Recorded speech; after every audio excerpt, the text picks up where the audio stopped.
이제 동의하는 이제 한 부분이 있죠. 그게 뭐냐면 이제 몰입 공부하는 식으로 하는 거였거든요. 그래서 수학 공부하는 것에 대해서 왜 공부를 하는 것인가, 그리고 뇌신경 연결 관점으로도 수학 공부하는 게 어떤 식으로 도움이 되는가, 이제 그 부분에 대해서 먼저 좀 알고 가는 게 맞을 것 같아요. 그래야 수학 공부를 어떻게 해야 되고, 그리고 그 수학 공부의 의미가 내 인생에 어떤 포지션인지를 알아야 수학 공부가 쓸데없이 내 머리를 어지럽히는 그런 게 아니라는 걸 알게 되거든요. 그래서 수학 공부를 왜 하는지, 수학자 되고자, 사고력 되고자, 공대 가고자, 심심해서 사고력 발휘하고자, 대학 가고자, 여러 가지가 이제 여러 가지가 있겠죠. 근데 이제 그 중에서 이제 아이한테는 이렇게 얘기를 해야 된다. 아이가 이 부분에 대해서 명확하게 수학 공부를 왜 하는지에 대해서 알아야 수학을 내가 열심히 더 하게 되고, 그리고 어떻게 해야 되는지가 또 나오게 되는 거죠. 그래서 수학 공부를 왜 하느냐? 사고력을 키우는 가장 좋은 툴이고, 창의성을 키우는 가장 좋은 툴이고, 툴로서 이용하는 겁니다. 그리고 작업 기억을 키우는 가장 좋은 툴이다. 그래서 사고력은 추리, 체스, 수학, 바둑, 뭐 이런 것들이 옳은 답을 내는 힘을 이제 얘기하는 건데요. 현상을 보고 그 안에 본질이 있는데, 그 본질을 이제 추려내는 힘. 예, 이걸 저는 사고력이라고 이제 표현하는 거고요. 그래서 사고력이 왜 수학에서 키울 수 있느냐? 뭐 생각을 하고 정답이 있기 때문에 피드백이 명확하다는 거예요. 그래서 난이도 그리고 조절이 가능합니다. 그래서 그 정답을 가지고 생각의 흐름을 내가 옳았냐 틀렸냐를 명확하게 알 수 있는 피드백의 구조를 가지고 있는 게 수학이다. 그래서 사고의 과정이 옳았는지를 피드백받고 빠르고 정확한 피드백이 있는 구조이기 때문에 내 생각에 날카로운 그 훈련을 계속 할 수 있는 구조이라는 거죠. 그래서 그리고 단계적으로도 접근이 가능합니다. 그래서 창의성이란 주어진 재료가 의미 있게 연결할 되는 게 창의성인데, 이제 그 창의성을 이제 수학으로 그 연습할 수 있는 가장 좋은 툴이다. 어려운 문제를 오래 생각하는 경험을 하게 되고, 한 가지 문제를 다양한 방법으로 풀 수 있다는 경험, 그리고 다양한 각도로 생각을 조합해 볼 수 있는 훈련, 어, 그리고 창의가 이제 좌뇌적으로 접근하는, 차근차근 접근하는 게 있고요. 우뇌적으로 접근하는, 이제 한 방에 쭉 하고 가는 게 있거든요. 불현듯 탁 이제 퀀텀 점프를 하는 그런 창의가 있거든요. 그래서 이 두 가지가 수학에서는 이제 한 방 차근차근 풀리는 경우도 있지만, 아무것도 안 보이다가 갑자기 한 방에 딱 풀리는 경우도 있거든요. 그게 운회적인 접근이라고 이제 해야 될 텐데, 그 두 개를 모두 경험할 수 있는 그런 툴이다. 그리고 불현듯 떠오르는 문제풀이 과정에 대해서 이제 경험을 하기 때문에 이 창의성을 이제 경험하는 가장 좋은 툴이 될 수가 있다. 그리고 작업 기억이라는 게 또 있는데, 작업 기억이라는 게 뭐냐면 머릿속에 책상이라고 하는 게 있습니다. 그래서 내가 뭔가를 이루기 위해서는 뭔가를 이제 하나를 이제 꾸준히 생각을 이어가야 되거든요. 그러려면은 책상에다가 뭔가 작업대에다가 많은 걸 놓고 이걸 가지고 막 그러니까 이것저것 조합을 해야 되는데, 작업 기억이라고 하는 어떤 책상 같은 역할을 하는 게 내 머릿속에 또 있거든요. 근데 그 책상 넓이가 사람마다 다 달라요. 그래서 누구는 이제 요만큼 올려놓고 작업을 할 수 있지만, 어떤 머리 좋은 사람들은 작업대가 넓어서 뭐 수많은 이제 공구, 재료, 도구 이런 것들 다 놓고 막 조합을 할 수가 있다는 거죠. 그게 작업 기억이라고 하는, 책상의 넓이가 사람마다 다른데, 이 다양한 생각을 열심히 생각을 하다 보면은 이 뇌신경 연결이 확장되면서 결국 이 작업 기억 자체의 즉 책상 넓이도 넓어지게 하는 그런 효과가 있다. 그래서 수학 공부를 하는 게 여러모로 머리 발달에 도움을 줄 수가 있다. 그래서 어 그래서 아까 전에 그 보였던 이제 아이가 열심히 뒹굴뒹굴 하면서 어려운 문제를 생각하는 그 과정을 이제 아이를 대상으로 실험을 했던 거죠. 그래서 수학은 그래서 어떻게 공부해야 되느냐? 결론적으로 이제 말씀을 드리자면은, 한 문제를 오래 푼다가 맞을까요? 다양한 문제를 푸는 게 맞을까요? 많은 문제를 푸는 게 맞을까요? 이 중에서 하나 고른다면 어떤 문제가 맞을까요? 답이 맞을까요? 한번, 한번 정답을 한번 그냥 심심하니까. 네. 정답은 한 문제 어렵습니다. 김인경 선생님. 맞습니다. 제가 말씀드리고 싶은, 예, 맞습니다. 한 문제를 오래 푸는 게 수학적인 머리를 키우는 데는 가장 강력한 구조다. 그래서 다양한 문제, 많은 문제를 푸는 게 수능에는 사실 도움이 되는데, 한 문제를 오래 푸는 게 수능의 킬러 문제를 푸는 데는 이게 더 좋습니다. 그래서 결국에는 수학은 킬러 문제가 핵심이거든요. 그래서 한 문제를 오래 풀면은 쉬운 문제는 다 자연스럽게 녹아들어요. 그러니까 쉬운 문제는 이제 쉽게 풀리는 게 맞습니다. 그래서 조금 어려운 문제를 오래 푼다. 이제 그게 핵심이라고 보시면 됩니다. 그래서 선행 수학을 해야 되느냐, 사고력 수학을 해야 되느냐, 네, 그런 얘기가 서로 약간 디베이트가 있는데, 저는 이제 교과 과정을 가지고 사고력으로 풀면 된다. 그러니까 사고력 따로 선행 따로 할 필요가 없고, 교과 과정에 있는 것을 사고력으로 풀면 된다. 네. 그래서 정의를 공부하고요. 이제 약속이 있어요. 수학은 그냥 시작을 하는 게 아니고, 이제 이거라고 얘기를 한다. 이제 약속을 하고요. 그러면 그 약속에 따라서 뭐가 나오느냐? 성질이 나와요. 그 어떤 성질이나 아니면 공식이나 이런 것들. 그래서 그 공식이나 성질에 대한 예제를 이제 풀고 이제 이해를 하는 거죠. 정의를 이해하고 성질을 이해하고. 그리고 성질도 내가 한번 이거를 이제 뭐라 그래야 되나? 유추? 내지는 그런 것들 내가 누군가한테 설명을 할 수 있을 정도가 돼야 돼요. 그래서 내가 정확하게 이해를 하는 거는 이제 필요하고, 그리고 나서 추천하는 거는 가장 어려운 문제로 가는 게 좋은데, 이게 사실은 조금 쉽지 않을 수 있거든요. 왜냐면 딱 봤을 때 어려운 문제, 가장까지는 아니더라도 어려운 문제를 푸는 그러면 이제 교과 과정을 사고력으로 이제 풀게 되는 그런 작전을 쓸 수가 있는 거죠. 그래서 뭐 선행으로 이제 하느냐 사고력 수업을 해야 되냐, 그러니까 이게 따로따로 갈 필요가 없다. 단원에서 그냥 좀 어려운 문제로 내가 봤을 때 어려운 문제로 가면 된다.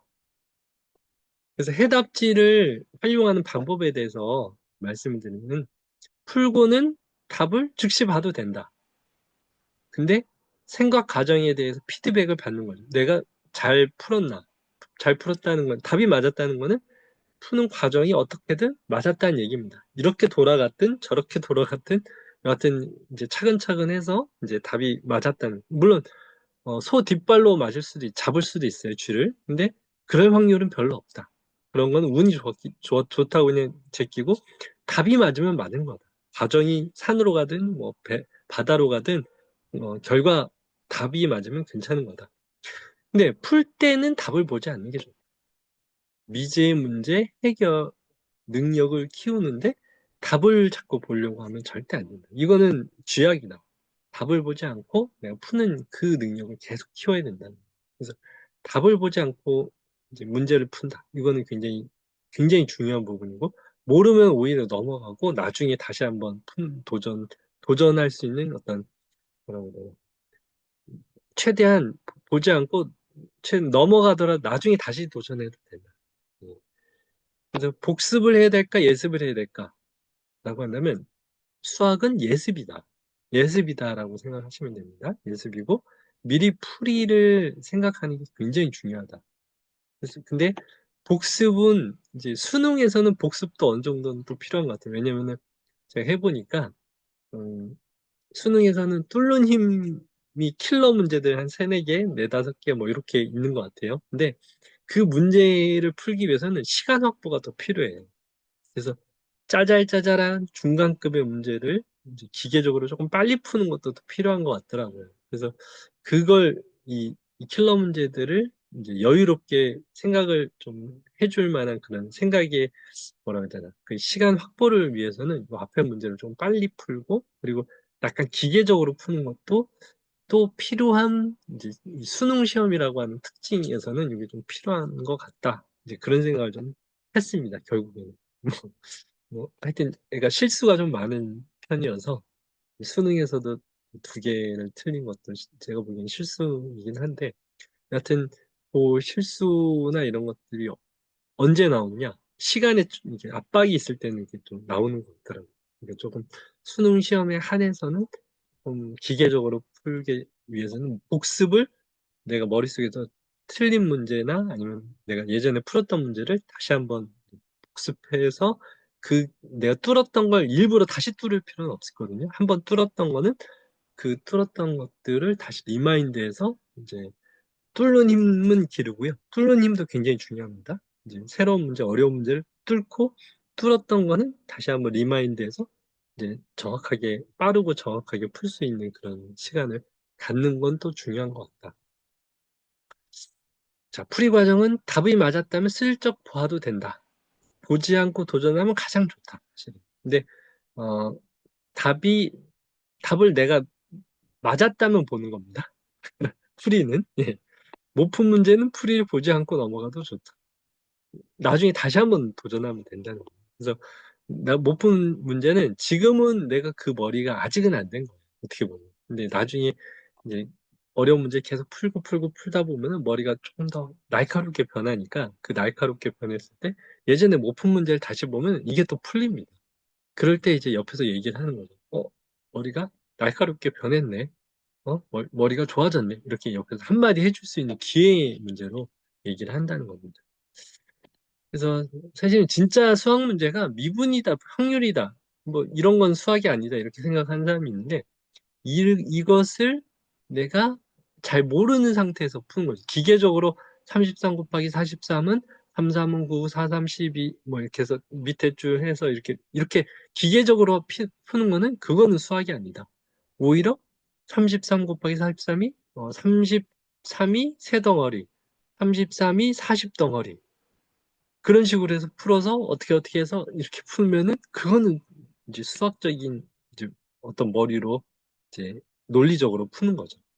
그리고 2분의 1, 3분의 1, 이것도 사실은 수학이 아니라고 산수라고 생각하는데 이걸 모르는 애들은 이거를 어떻게든 뭐 통분이라는 개념을 내가 모르는 상태에서 이거 푸는 거는 이건 엄청난 대단한 수학을 개발하는 상황이 되는 거거든요. 그러니까 이 미분이 어렵기 때문에 이건 수학이고 요것도 확률도 어렵기 때문에 수학이라고 하는 게 아니고 내가 모르는 어떤 문제에 도전했을 때 그게 진짜 수학이다. 즉 뚫는 힘이 진짜 수학이다. 미지의 것을 내가 알아서 점점 다가가는 그 능력을 키우는 게 그게 진짜 수학 문제 푸는 것이다. 그래서 이제 부모님 입장에서 그리고 지금 학생도 있으니까 어떻게 내가 수학 공부를 해야 되는지에 대해서 얘기를 할게요. 생각을 오래 하면 결국 풀리는 경험을 해야 됩니다. 그래서 어려운 문제를 자꾸 도전을 해야 돼요. 그래서 그 어려운 문제가 처음에는 약간 어려운 문제로 하는 게 맞아요. 왜냐면 이렇게 어려운 문제라고 생각했지만 생각하면 풀린다. 생각하면 풀린다. 생각하면 풀린다. 이걸 자주자주 경험을 해야 되거든요. 근데 너무 쉬운 문제, 기계적으로 푸는 문제는 오히려 그렇게 좋지 않아요. 그러니까 어, 어려운 문제, 쉬운 문제는 넘기고 약간 어려운 문제를 골라서 오랫동안 생각하는 그게 진짜 수학이라는 거예요. 그래서 생각을 오래 하는 끈기 연습 또한 생각의 힘이다. 그러니까 생각을 오래 하는 것도 힘이고요. 생각을 잘하는 것도 힘인데 오래 하면 잘하게 됩니다. 그게 서로 맞물리는 거고요. 생각의 힘이 처음에는 약하지만 어려운 문제를 계속 풀고 풀면 이제 뚫는 힘이 점점 강해지는. 그래서 처음에는 뭐 조그만 뭐 송판 정도 뚫었던 힘이 나중에는 엄청난 바위 덩어리도 뚫을 수 있는 생각의 힘이 생각의 힘과 끈기, 생각의 끈기도 힘이에요. 다른 말로. 그래서 그 힘과 끈기가 생긴다.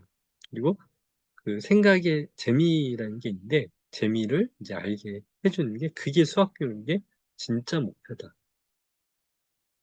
그래서 요거는 이제 아이 기준으로 제가 예전에 적었던 건데 싫어할 땐 하지 않는다. 이제 뭐 근데 아이뿐만이 아니고 사실 고등학교, 중학교도 마찬가지 같아요. 너무 어려운 그러니까 문제를 계속 주면서 수학 문제 막 어려운 문제만 그러니까 어려운 문제를 즐겁게 하는 건 중요한데 아무 풀리지도 않고 그리고 쉬운 문제 또 재미없는 문제를 한도 끝도 없이 계속 내주면은 수학이 질려버리죠. 그러니까 이게 제가 중학교 2학년 때 아이가 수학을 좋아하다가 싫어하게 되는 게 이 자율감이 헤쳐지면서 수학을 싫어하게 됐던 것 같아요. 그래서 너무 많은 문제를 숙제가 이만큼 이제 던져버리면은 얘가 싫어할 수밖에 없을 수도 있다. 그래서 그건 좀 조심해야 돼.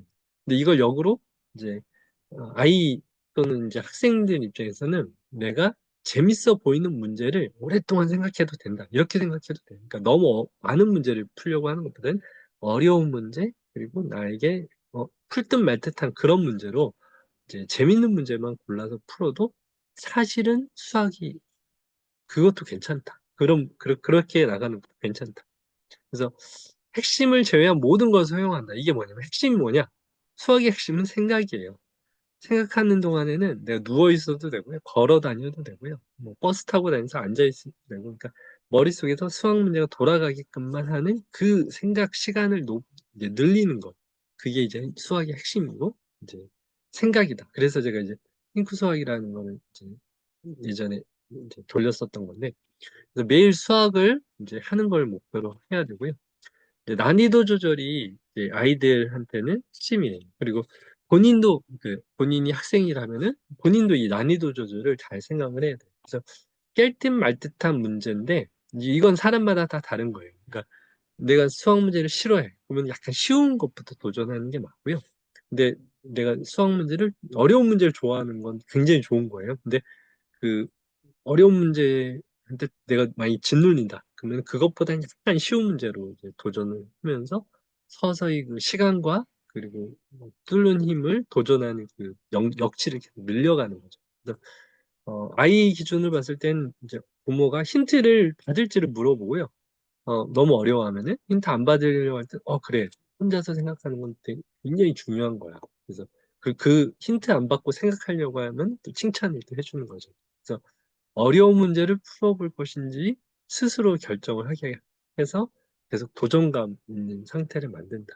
그래서 머리 안에서 수학 문제가 돌아가면서 결국엔 수학 문제가 풀린다는 그 경험치를 계속 옆에서 도와주는 그 역할을 부모가 해야 되는 거고, 부모님이 그거를 이제 하는 시기가 좀 지났다. 그러면 본인이 그거를 해낼 수 있어야 되는 난이도를 이제 어려운 문제를 계속 풀 수 있는 그 능력을 기르기 위해서 조금 쉬운 문제부터 가도 되긴 한다. 근데 완전 쉬운 문제만 100개 푸는 것보다는 약간 어려운 거 10개, 더 어려운 거 1개. 이제 같은 시간. 근데 머릿속에서는 그 끊임없이 그 수학 문제가 돌아가게끔 세팅을 하는 게 중요하다. 그 수학 문제의 목적도 알아야 된다. 내 머리를 날카롭게 사고력을 이제 기르기 위한 툴로서 수학 문제를 이제 내가 알아봐야 된다. 그래서 문제가 잘 안 풀리는 순간을 우리는 맞이하게 돼요. 그러면 이제 아이에게 알려주는 거죠.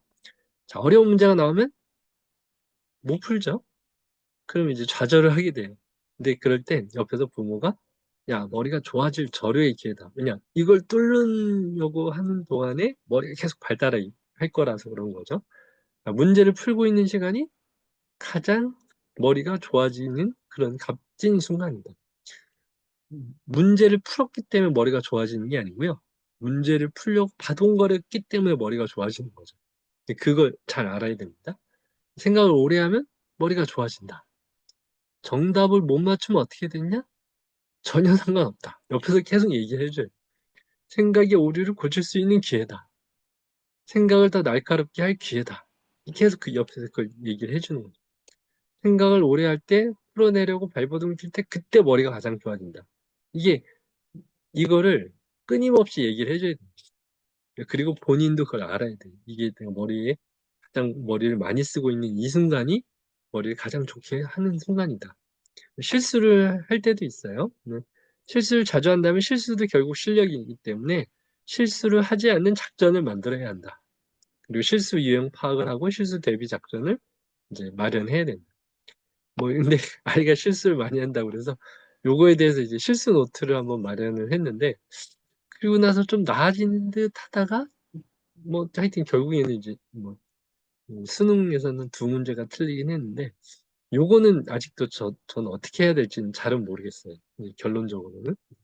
실수를 어떻게 잡아야 되는지. 그래서, 뭐, 하여튼 이것도 실력이죠. 실수도 실력입니다. 실수를 자주 하는 것도 실력이기 때문에 요거를 이제 안 하게 되는 그런 방법을 좀. 그래서 그때 당시에 이제 실수를 안 하게 되는 방법을 생각하는 그것은 사고력이다. 이제 그렇게 이제 규정을 하고 사고력으로 어떻게 하면 실수를 안 할 연습을 할 수 있는지 이제 짜려고 했는데 그게 실수 노트였거든요. 그래서 실수 노트로 계속 실수 유형을 잡아서 이제